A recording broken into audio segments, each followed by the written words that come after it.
The lodge had already gone quiet for the night when I noticed the car.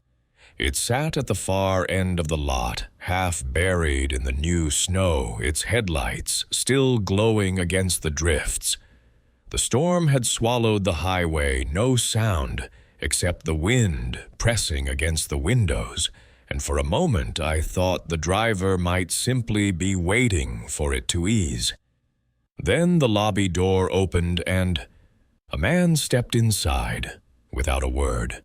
He set down a leather satchel paid in cash and signed the register with a name I couldn't quite read. By morning his car was still out there, frozen in place, but the room key had been returned to the desk. If you're listening tonight, let me know where you're tuning in from. I like hearing the places these stories travel to. And if you find comfort in these quiet, unsettling nights, consider subscribing so you won't miss the next one. My name is Dana Ellis. Back then, I was 37 years old working the late desk at a mountain lodge in Colorado. It wasn't a glamorous job, but it kept the bills paid after my divorce, and there was something about the stillness of those high country winters that suited me. Nights stretched long in that valley. Guests came through in waves, ski families during the holidays, truckers, when the passes were icy. The occasional lone traveler who looked like they'd taken a wrong turn and needed shelter. Most nights were quiet, and quiet was something I thought I could live with. It was in late January when the storm came down hard enough to cut the town off from the interstate. The kind of snow that swallows sound and buries landmarks until even the parking lot feels unfamiliar. That evening, Len Turner, our overnight maintenance man, had been shoveling the back walk, and I was keeping the fire stoked in the lobby. By 9 o'clock, the roads were empty, only the plows moving in the distance, and I thought no one else would arrive. That's when I saw the headlights in the snow. A sedan dark blue pulling in slow and steady, not sliding even as the drifts pushed against its tires. The driver sat for a long moment before getting out, a tall man wrapped in a heavy overcoat, his face pale beneath the yellow light. He didn't make eye contact when he entered, only nodded once and placed his satchel on the counter. His gloves were still dusted with snow, and when I asked if the roads were passable, he didn't answer. Just slid cash across the desk and signed the guest book with a hurried scrawl.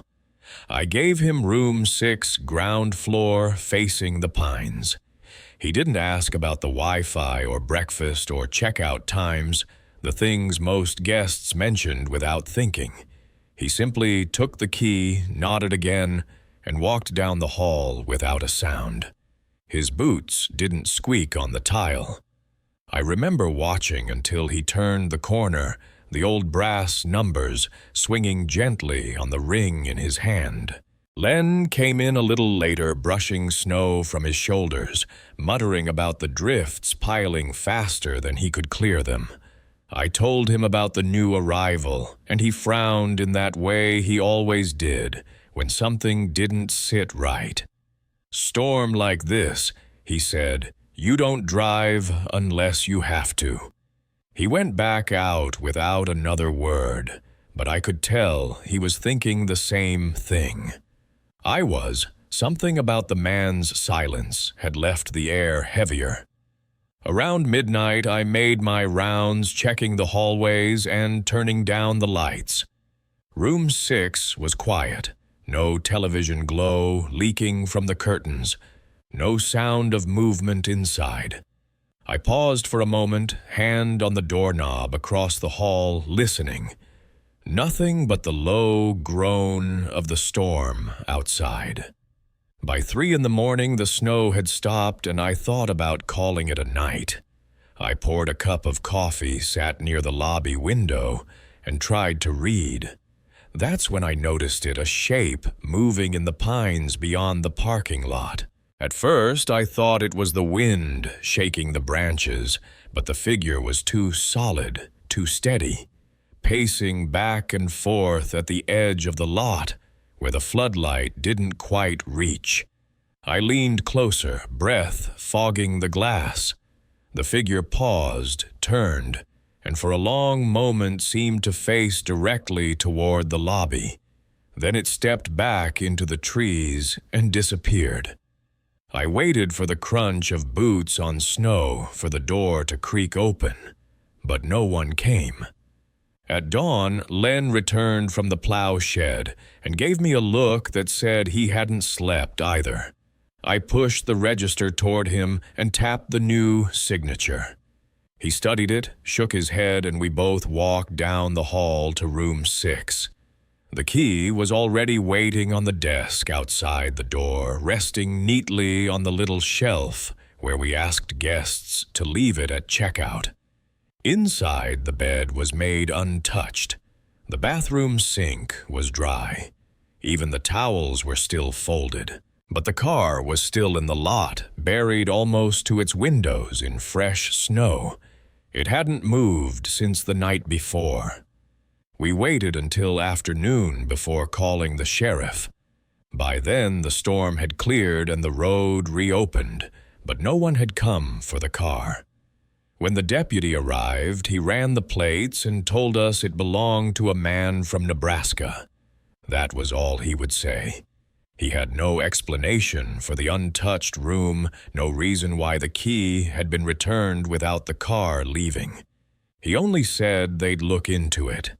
That evening, when I took another shift at the desk, I noticed something I hadn't seen before. On the inside of the lobby door near the bottom, where the wood paneling met the glass, a faint smear of snow had melted into the grain, as though someone had stood there for a long time, leaning just close enough to watch without being seen. I can still picture that mark, the thin line of moisture darkening the wood, and I wonder if it was left before the man ever walked inside or some time after. I don't usually talk about this mostly because it makes me sound paranoid, but there are some nights I can't shake, and one of them started with a new hire who walked into my life at the wrong time. Back in 2019, I was managing the night shift at a distribution warehouse in Allentown. It wasn't glamorous work, but it was steady, and I'd grown used to the hum of forklifts and the smell of cardboard that seemed baked into the concrete walls. Most of my crew had been with me for years, guys I trusted to keep their heads down and get the job done. When a new face showed up, it usually didn't take long to figure out if they'd last. Wesley started on a Tuesday night in March. He was in his mid-20s, pale, with a wiry frame, and a voice that never seemed to rise above a whisper. I'd been told he came from another warehouse across state lines, though he didn't offer much about himself. During training, he kept his eyes fixed on the floor, nodding too quickly. Whenever I gave instructions like he was memorizing a script he didn't fully understand. Something about him set me on edge, though I couldn't have told you why. The first week passed without much incident. Wesley was quiet, efficient, and never caused problems with the others. But I started noticing little things. He'd linger in the aisles long after a task was done, staring at shelves like he was waiting for them to speak. Once, I found him in the break room at 3 a.m, sitting perfectly still at the table with the lights off his untouched sandwich laid out in front of him. He didn't look surprised when I flipped on the switch. He just blinked slowly and said he wasn't hungry. The warehouse at night can be unsettling on its own. The overhead lamps buzz faintly, casting long shadows between the racks, and every sound echoes as though it comes from farther away than it should. That atmosphere seemed to cling to Wesley like he carried the silence with him. One night near the end of his second week, I caught him standing outside my office window. I hadn't heard him approach. He just appeared there staring in through the glass until I opened the door and asked what he needed. He didn't answer right away, just shifted his weight like he was deciding how much to say. Finally, he told me he'd finished his assignment early and wanted to know if there was more. His voice was even, but his eyes stayed fixed on a spot over my shoulder. I told him to take a short break, but instead of moving toward the break room, he walked slowly back down the hall, shoulders stiff like he was holding something in. After that, the others began noticing him too. One of my forklift operators pulled me aside and said Wesley had been standing at the end of an aisle for nearly half an hour watching but not helping. Another mentioned hearing someone whispering when the floor was otherwise empty. Nobody wanted to make a scene, but the crew grew uneasy, and I felt it too. The breaking point came on a Saturday just after 2 in the morning. We were preparing a shipment for early pickup, and I noticed the inventory log didn't match what we had on the floor. I sent one of the guys to double-check, but before he returned, Wesley came into the office carrying a clipboard. He set it down in front of me and said, "This is the correct count." The problem was I hadn't asked him to do it. He wasn't assigned to that area, and the numbers he wrote didn't match anything we'd logged. I asked him where he got the sheet, and he just smiled faintly like the answer should have been obvious. When I pressed him, his smile dropped and he said in that flat tone of his, "You'll understand soon." That was the moment the hair on the back of my neck stood up. I'd dealt with plenty of odd employees over the years, but none had ever left me feeling like something larger was at play, something I couldn't see. I made the decision then to send him home early. He didn't argue, didn't show any sign of frustration. He simply picked up his jacket, walked to the exit, and disappeared into the night. The next morning, I left a message with HR explaining that I didn't think he was a good fit. They told me they'd handle it on Monday. Only when Monday came, Wesley showed up again as if nothing had happened. He walked into the warehouse right on time, punched his card, and joined the shift briefing. I pulled him aside immediately, telling him HR had been notified. His expression never changed. He said he hadn't heard from anyone and that he was here to work. Against my better judgment, I let him stay the night. That decision still sits heavy with me. Around midnight, one of my crew came running to my office. He said Wesley was in the loading bay, standing in the dark, talking to himself. I hurried over and sure enough, there he was. Standing in the open doorway where the cold night air poured in, whispering something I couldn't make out. When I called his name, he turned, but his lips kept moving, as if he hadn't registered me at all. I told him firmly to come inside. He did, but slowly dragging his feet like he was reluctant to leave whatever he'd been looking at beyond the bay. When he reached me, I caught a few words under his breath. "Not ready yet," he was saying. "Not ready yet." That was when I called the police. Officer Brewster arrived 20 minutes later. By then, Wesley had returned to work stacking boxes as if nothing had happened. Brewster spoke to him quietly, asked him a few questions, and then pulled me aside. He said Wesley wasn't breaking any laws and seemed coherent enough, though he admitted the behavior was unusual. Unless I wanted to press for trespassing, there wasn't much he could do. I decided not to push it further. Wesley left with the officer that night, and I was told later he wouldn't be returning. His file was closed out by HR, no explanation beyond that. Still, the warehouse didn't feel the same afterward. For weeks I caught myself glancing at the end of dark aisles, half expecting to see him standing there. The bay doors seemed heavier, the silence sharper, and even the crew admitted they kept looking over their shoulders. The part that lingers with me isn't what Wesley did, but what he seemed to be waiting for. That quiet patience, the way he stood in doorways and aisles, as though listening for something just beyond our reach. I sometimes wonder if we interrupted whatever he was waiting on, or if somewhere else he's still standing in the dark, whispering to himself, waiting for the right moment to come. I grew up near the coast, and the fog there has a way of swallowing things. It doesn't roll in gentle the way people picture it. It crawls low, thick, and unbroken until the world feels small enough to cup in your hand. In 2007, I had just retired from nursing after nearly 4 decades, and Mike and I had moved into a one-story ranch outside Coos Bay.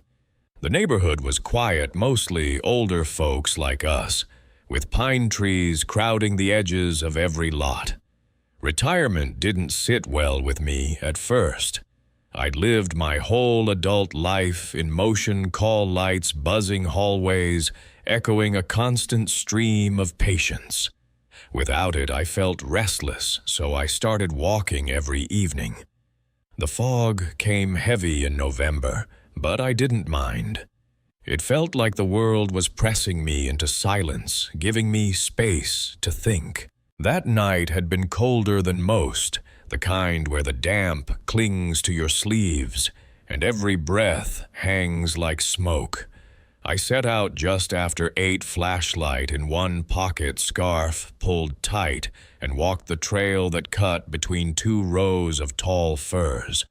The fog muffled the highway beyond, leaving only the faint drip of condensation from branches overhead. My shoes crunched against gravel, the sound almost swallowed as soon as it left me. Half a mile in, I heard humming. At first, I thought it might be the radio of a passing car, but the sound was too close, too steady, weaving between the trees just beyond the trail. It wasn't a tune I recognized, just a slow rise and fall, like someone trying to keep themselves company. I stopped walking, listening harder. The humming stopped too. I told myself it was nothing, probably another walker, maybe a teenager cutting through to the road. Still, I kept my flashlight angled ahead, the beam cutting a narrow tunnel through the fog. That's when I saw her. She stood barefoot in the middle of the trail about 20 feet away. Her nightgown was torn at the hem, clinging damp to her legs, and in her right hand she clutched something dark. For a second I thought it was a stick, but when she stepped closer, the beam caught the curve of pale skin. She was holding a finger. It was severed clean at the knuckle, the gold band of a wedding ring still snug around it. I froze, too stunned to speak. Her eyes flicked from the ground to me, wide and glassy, and she whispered, "He took everything. He put them under the floors." Her voice cracked more like a child than a grown woman. She lifted the finger toward me as though offering proof, the ring catching the faint light. Every instinct told me to run, but my legs wouldn't move.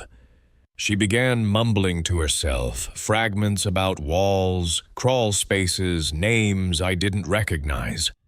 The words tangled together until they were just sounds. Then, just as sudden as she appeared, she jerked her head toward the trees, dropped the finger into the dirt, and sprinted into the fog barefoot.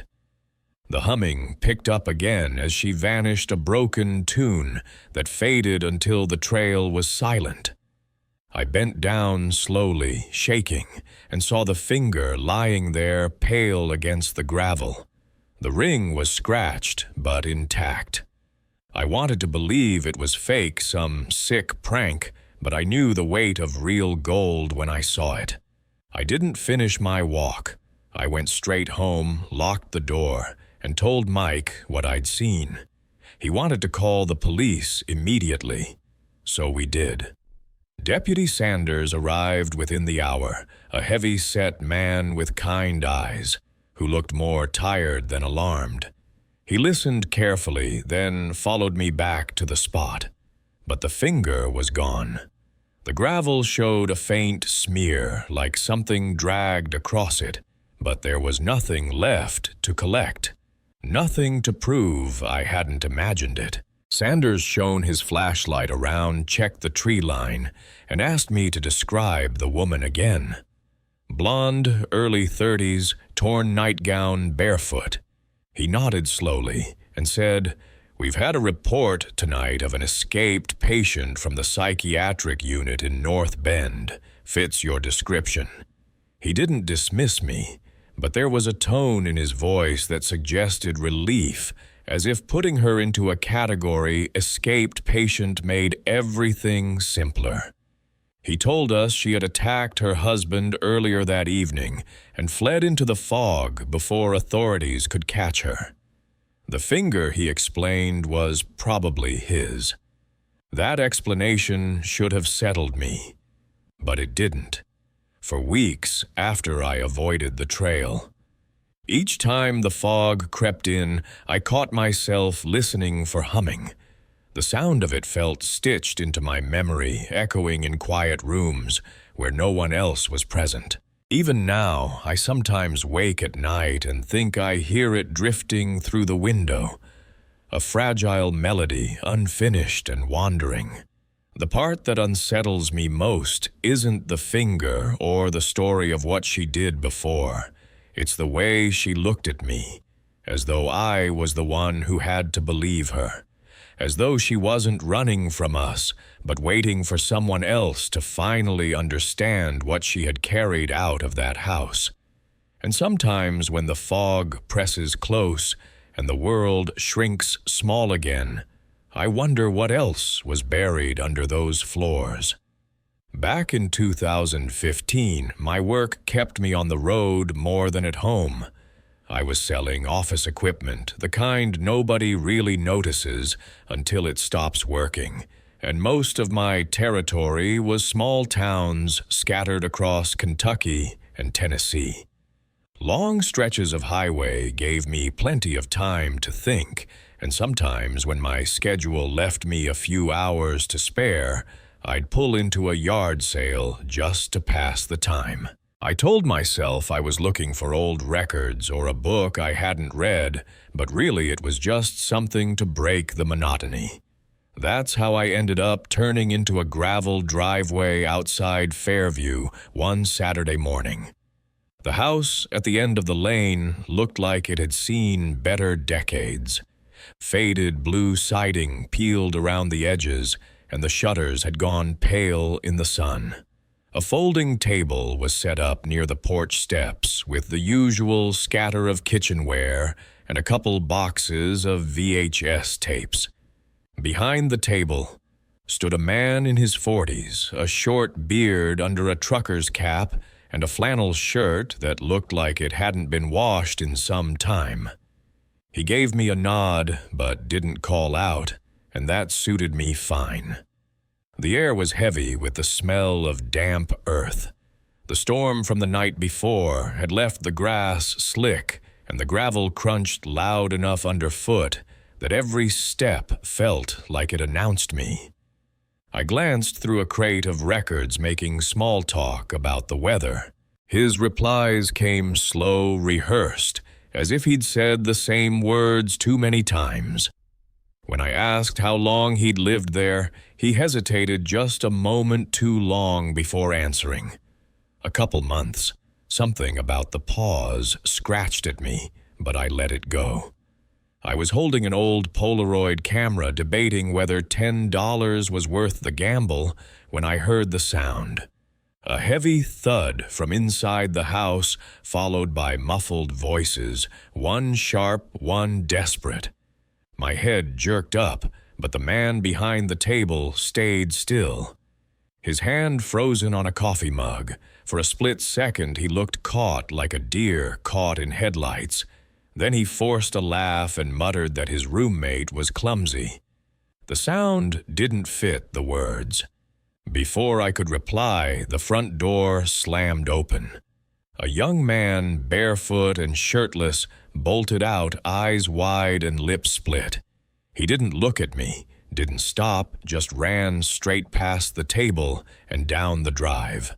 Gravel sprayed from his steps, and then he was gone into the road. I froze, still clutching the camera. The host, Rick, he'd told me earlier, didn't chase him. He didn't call out or look surprised. He just turned his head slowly to watch the boy vanish, and then looked back at me. His mouth opened like he wanted to explain, but no words came. The silence between us stretched until I felt my pulse thudding in my ears. Finally, in a flat voice, he muttered, "He's got some issues." I wanted to put the camera down gently, but my hands shook and I nearly dropped it. Rick picked up the mug again, staring at it too long, pretending like nothing had happened. Through the open door, I could see the corner of a mattress lying directly on the living room floor, stained at one end with blinds crooked and torn. That detail hit me harder than the running boy, the sense of a place not lived in but used. I backed up a step. Rick's eyes lifted from the mug, watching me closely, and something in his expression had changed. It wasn't friendly anymore, not even neutral. It was measuring. I muttered something about having to be on my way, and he just nodded. Lips pressed thin. I walked backwards until I reached my car, never taking my eyes off him, then climbed in and locked the doors. My tires kicked up a spray of stones as I pulled out faster than I should have. I didn't make it to lunch with my old coworker.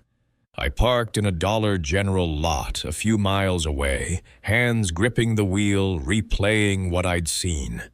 The young man's face, the silence afterward. That stained mattress.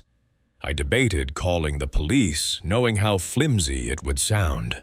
But the longer I sat there, the clearer it became that I couldn't just drive off and forget it.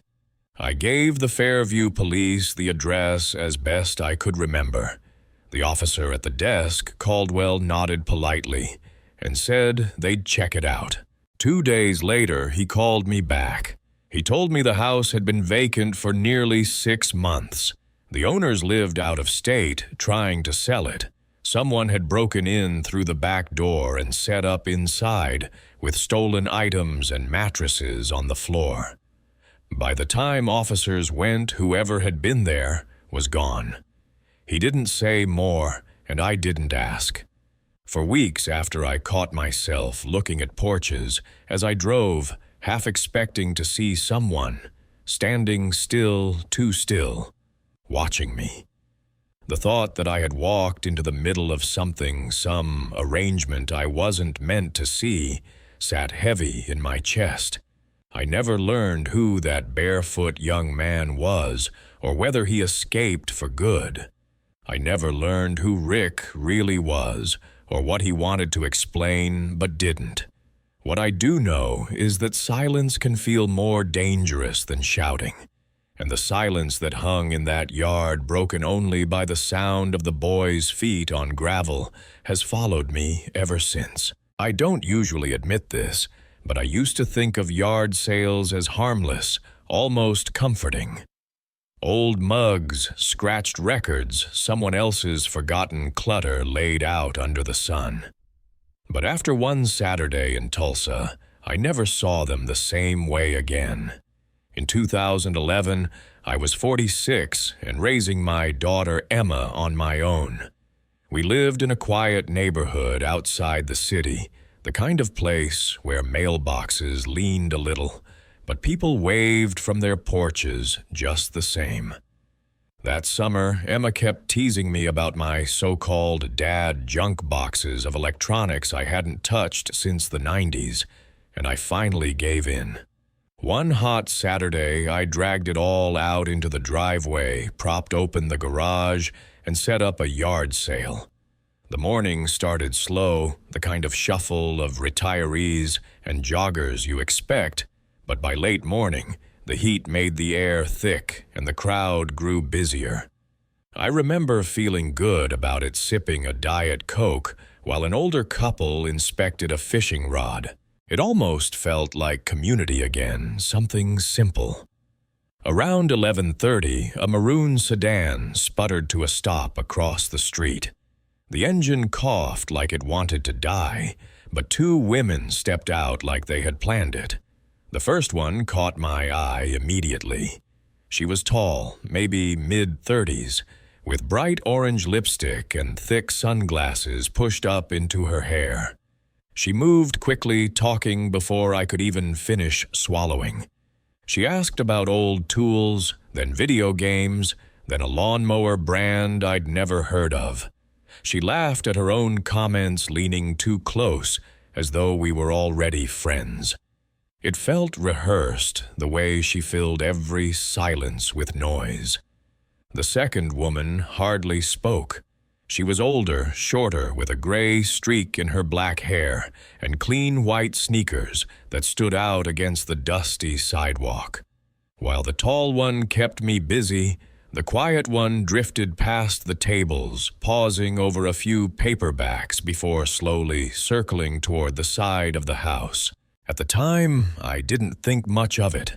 People wander, and the taller woman was relentless, asking about wattage on an old toaster, then insisting I check a box under the table.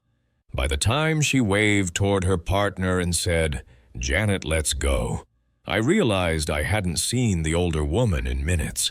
She reappeared casually from the side yard, hands empty, face calm, like she had just admired the flower beds. They left without hurrying, thanked me in overly bright voices, and climbed back into their sedan. The car wheezed once, then pulled away, the orange lipstick catching my eye through the windshield as she lit a cigarette. It wasn't until later, when I started hauling things back inside, that the air shifted. My phone wasn't where I'd left it on the patio table. My laptop, which had been playing music from a small speaker that morning, was gone too. The back door stood open wider than I remembered, a faint smudge on the glass at shoulder height. That tiny detail froze me, the knowledge settling heavy before I even checked the rooms. They had been inside. I went next door, hands trembling, and called the police from my neighbor's landline. Officer Daly arrived first, middle-aged, tired eyes, but patient as I explained. He asked if I'd noticed a license plate. I hadn't. The only detail I could give was an Oklahoma State University sticker peeling from their bumper. He nodded, jotted it down, and said he'd canvass the street for cameras. The afternoon stretched slow, every sound outside, prickling at me. I kept seeing their shoes in my head, the orange lipstick, the spotless white sneakers, those details that seemed so ordinary until I realized they had walked straight into my home. Later that evening, another officer showed up, younger, carrying a tablet. Brooks, his name tag read. He explained a neighbor across the street had captured a short clip on their security camera. Grainy, blurry, but clear enough to see the two women carrying something under their arms as they headed back to the sedan.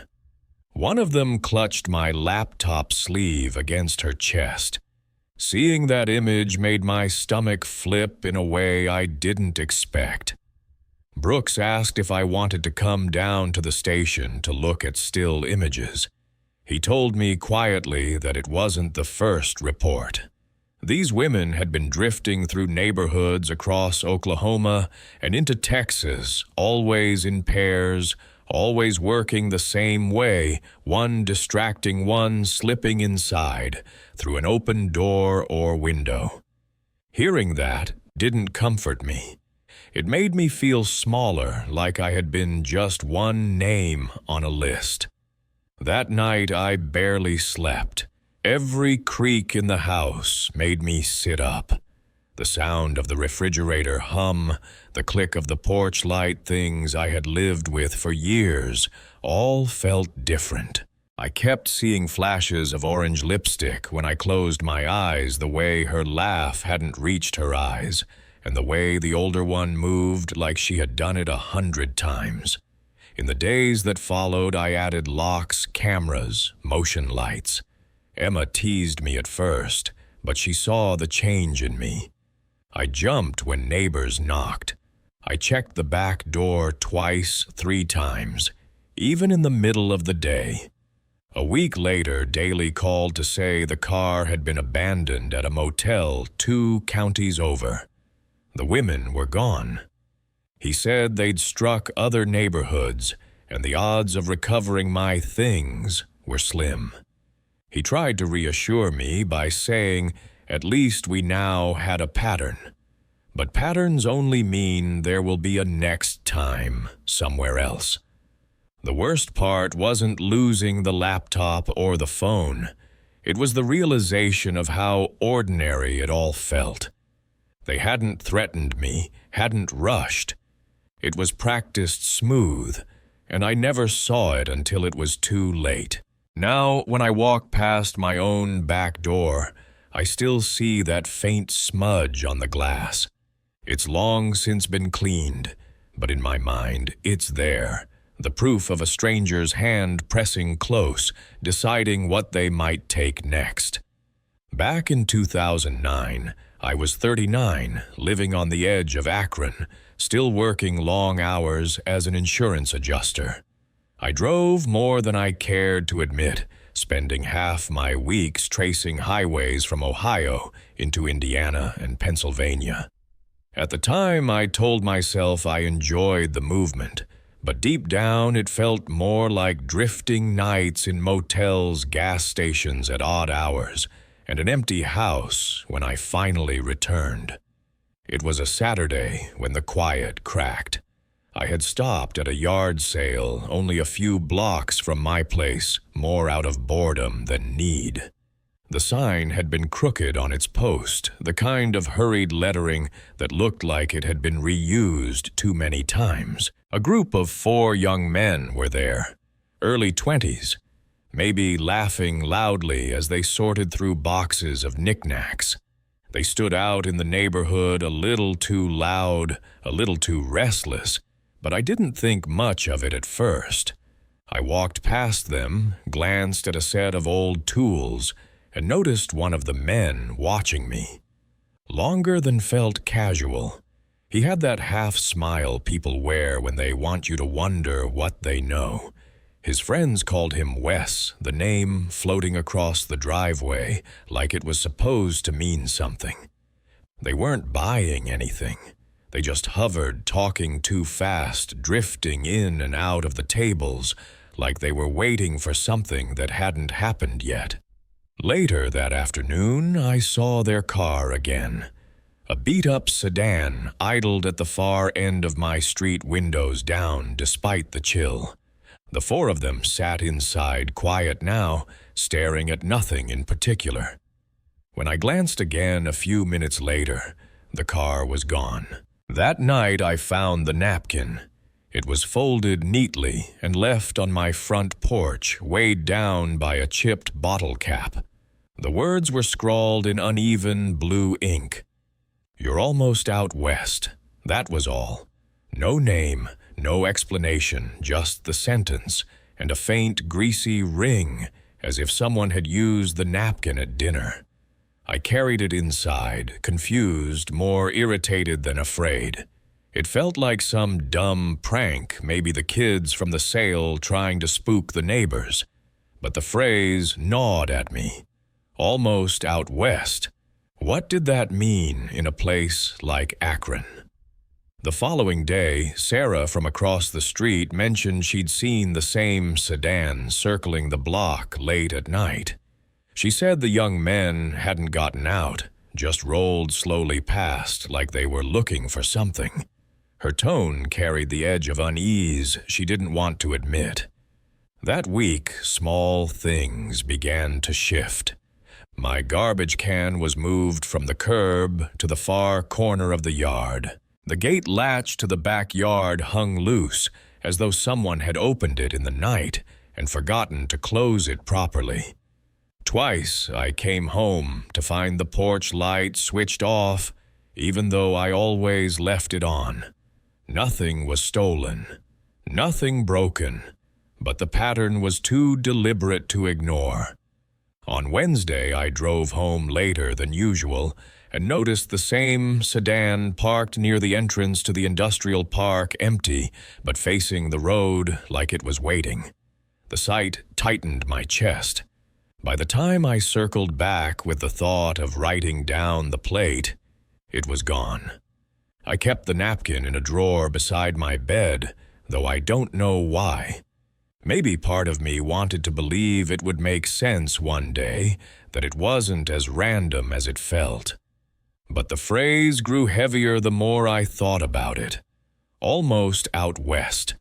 It sounded less like a direction and more like a warning, or worse, a promise. The real breaking point came a week later. I woke near 2 in the morning to the faint sound of an engine idling. I looked out my window and saw the sedan sitting across the street, its headlights off, but exhaust curling faintly in the cold air. The men were inside, outlines barely visible. None of them moved. They just sat there, staring toward my house. I stood frozen at the curtain for minutes that felt longer than they were. Then, as if they'd noticed me watching, the car pulled away slowly, tires crunching against the gravel, disappearing around the corner without hurry. The next day, I called the police. Officer Klein came by, a tall man with the weary patience of someone who had heard too many stories that didn't lead anywhere. He took my statement, examined the napkin, and wrote down the details of the car. When I asked if he thought it meant anything, he shrugged and said probably not, but he promised to increase patrols for a while. His lack of concern should have calmed me. Instead, it made the whole thing feel heavier, like whatever was happening wasn't meant to be understood in official reports. The sedan stopped appearing after that. Weeks passed, then months. Nothing else went missing. No more napkins, no more strange latches left open. Life settled back into its old rhythms. But sometimes when I drive home late, headlights stretching long across the asphalt, I imagine I see their car again, just a shape in the distance, waiting. And each time I pass a rest stop or an empty diner with neon letters buzzing faintly, I wonder if those 4 are out there watching someone else, now leaving scraps of paper behind, with messages that don't quite add up until it's too late. I still have the napkin pressed flat between 2 pages of a ledger I keep in my desk. The ink has faded, but the words remain.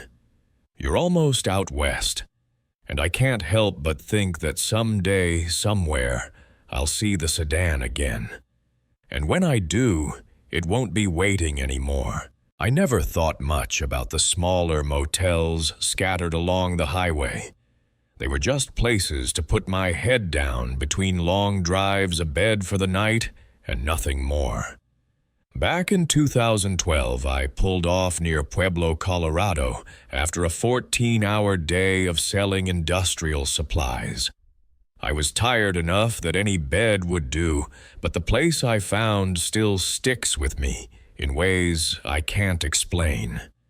The motel sat back from the road, half hidden by a leaning billboard with peeling paint that once advertised a diner long since closed. Only a handful of cars were parked out front, spaced far apart, like their owners wanted privacy. Inside the lobby, the air smelled faintly of chlorine, though there was no pool in sight. The night clerk, a woman named Carla with tired eyes, handed me a brass key attached to a block of wood, the kind you don't see much anymore. She gave a practiced smile, but lowered her voice as she said my room number, as if speaking too loudly might draw unwanted attention. The room itself was ordinary at first glance. Standard bedspread with a pattern faded from years of washing a lamp that buzzed faintly when switched on curtains heavy with dust. What unsettled me was the mirror bolted to the wall directly across from the bed. It wasn't the kind you see in modern motels, but an old rectangle with beveled edges, the glass slightly warped, so my reflection stretched taller and thinner than it should have been. I told myself it was nothing unusual, yet I covered it with a towel before turning in, unable to rest with the distorted version of myself watching from across the room. Sometime past midnight, I woke to the sound of knocking.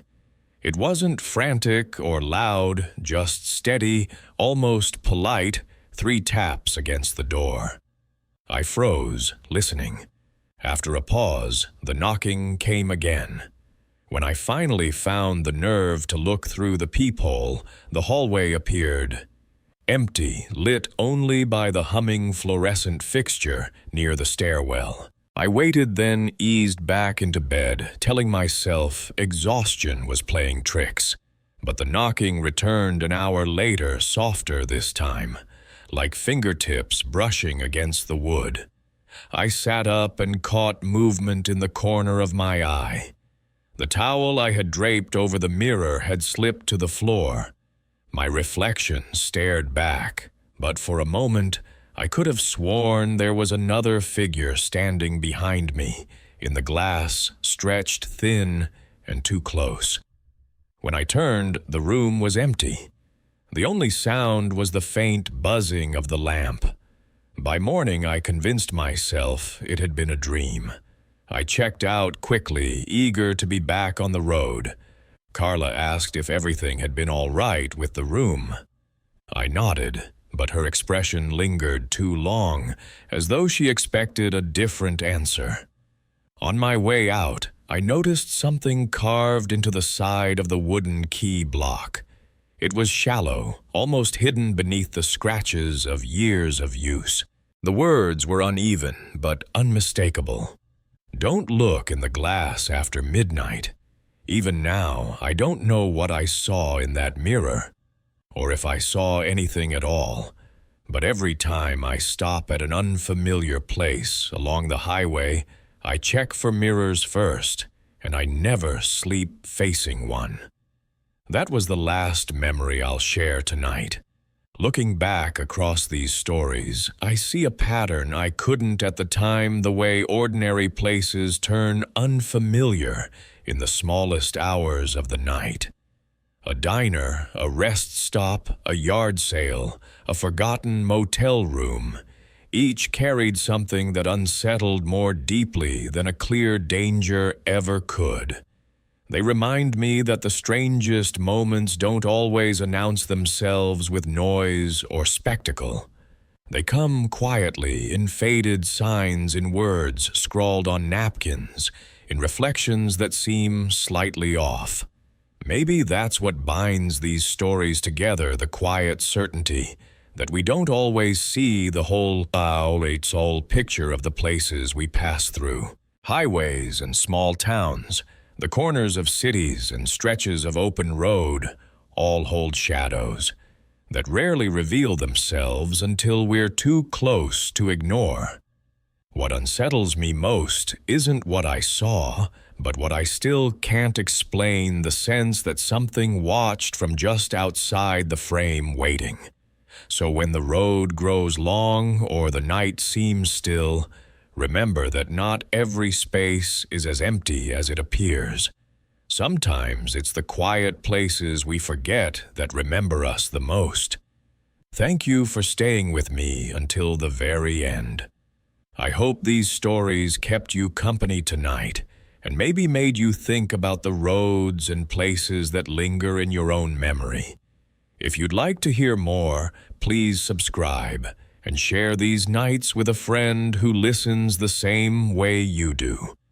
And tell me, have you ever stayed somewhere that felt wrong for reasons you couldn't quite explain?